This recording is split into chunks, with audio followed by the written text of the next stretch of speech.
Mine I'm Single Man, Part 4. Do you think that there is such a thing as a soulmate?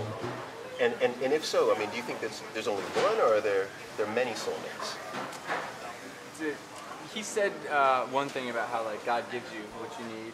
Okay. And so depending on your point in life and what you believe, you know, spiritually, there's a time when you're ready to get married, and God will kind of give that to you. So at the time, that's your soulmate. And, you know, I mean, things can happen in life, you know, whether it's a death through, you know, disease or something. Okay. And that can happen prematurely. But, you know, you might have another time in life where God might give you another woman, and that might be another soulmate at that time in your life. So you're saying it depends on the season, and you could have multiple soulmates.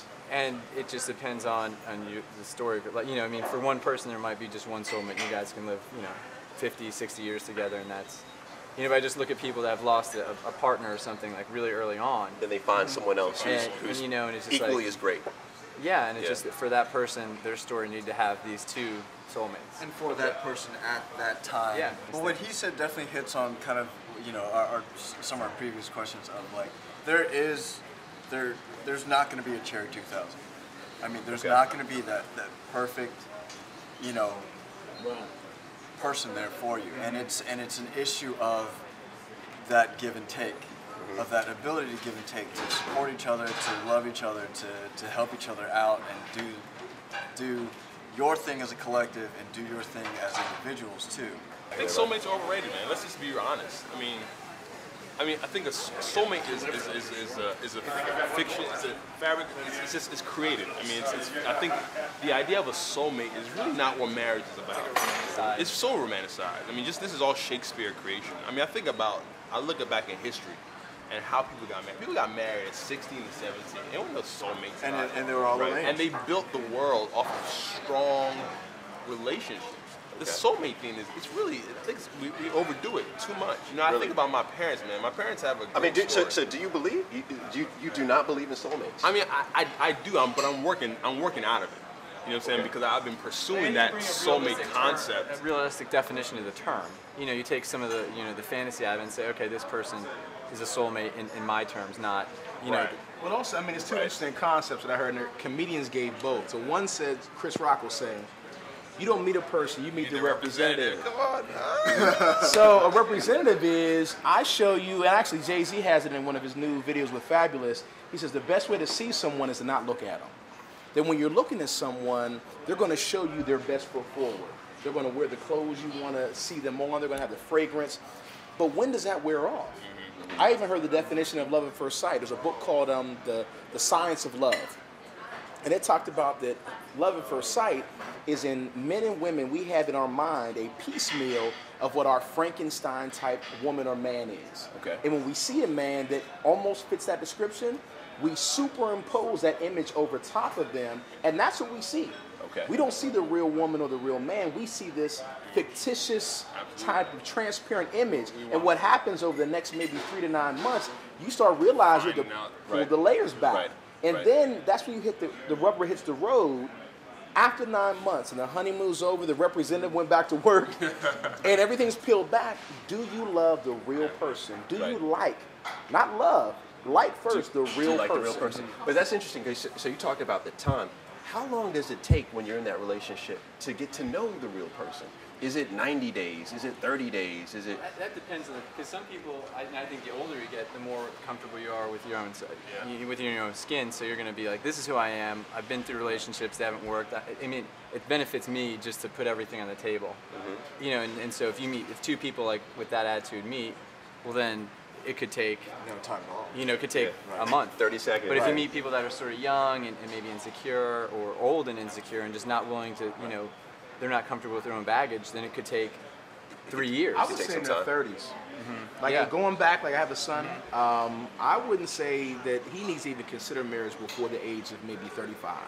And that's because you're still discovering yourself in your 20s. You're just starting your career, business perhaps, and you're just kind of really getting into you said who you are. You should not. You're saying that you will be advising your son not to get married until he's 35. In his 30s. In his 30s. I agree with 35 that, does though. not I have to agree. be the number. But But in his 30s, 30s. because I think at 30, you're now secure in who you are. Now you're not perfect, But you have but a you're lot more comfort secure. with who You're you are and where you're comforting- headed. You're comforting your things that are wrong with you. You're Okay. comfortable with things that are right with you, and you have a path. That's great. And now you can find someone who's evenly yoked to travel that path with you. Your 20s, you're still mixing it up. Right. You're still gambling. So to find someone you're going to live your whole life with in a gambling town, you know, No, I agree with that. That's absolutely. you might roll the craps and not know it. For some people, it happens He's earlier. agreeing. Pete, are you co-signing? I don't really necessarily agree with that. I mean, I do when it comes to my two goddaughters. Yeah, they're never getting married. See, it's but hence the double standard. I'll introduce it. I don't know. I think there are plenty of people who get married young and make it work. I mean, I think there are just so many different scenarios that there's no real set rule for anyone, really. And I agree with that. But I, I think I would that's a never great say generalization. you're not 30, don't get married. But I think the crux. But You're I talking think about it's- maturity. it's- You're it's- talking about it's- maturity. Yeah, Okay, And maturity. my thing is That's the crux of also it. is path. Once you know your path, it's easier to determine who can walk that path with you. Be it you're a romantic interest or not. It can be a friend. If you and I've left friends behind because they weren't walking the path with me. I'm not saying the same path, but if I have an ambitious path to grow and develop and build, and you don't, we're not going to have but so much to talk about because I'm growing and building. Same thing in your 20s. I don't meet too many guys in their 20s who know their path in their 20s, and if I do, they're an exception to the rule. But let me ask this: is that so? I was married at 25, and I would say that I definitely did not know my path. Okay. Right, my maturity level nowhere where it is today. Right. But I will say, without a doubt, that Jill, my wife, helped me to become the man that I am today through her strength, and she almost put me on the path and kept me on the path.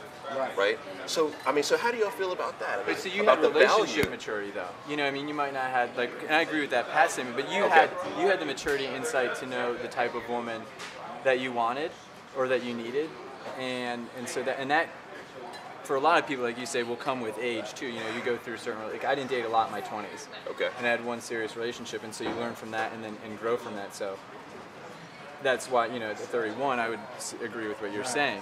So for you, you might have experienced, you know, might have been a more prolific dater. I don't mean Yes, that yes. in a But also, So it's definitely, I was a chemistry. prolific dater. But it's So you also knew at chemistry. 25. It's chemistry. Okay. If you saw in her the stability, in terms of her saying, you know, I see this guy a little rough around the edges, but with my love and I'm rough around the edges 24/7. I love being rough around it. I don't want to be not. But at the same time, well, what I say is that rough around the edges meaning that you may not have the path. The maturity might not be there, but she sees it in you and can cultivate it subtly. Okay. It's not an overbearing do this, do that. It's saying, I'm going to be there. I'm going to help him help himself. Right. That's So you saw that. Okay, so in that time frame, right, when you are exploring in that relationship and you're determining whether or not this is the right person, and let's say that you are already on the right path, okay? You're already mature in terms of what you know what you want in a relationship. How important is sex in all this? Because I've had friends, a lot of friends that say, look, if the loving is not right, I can't work with this for the rest of my life. I just can't do it. So how critical It's like a cheese omelet. You need the cheese and the eggs. But I mean, you definitely need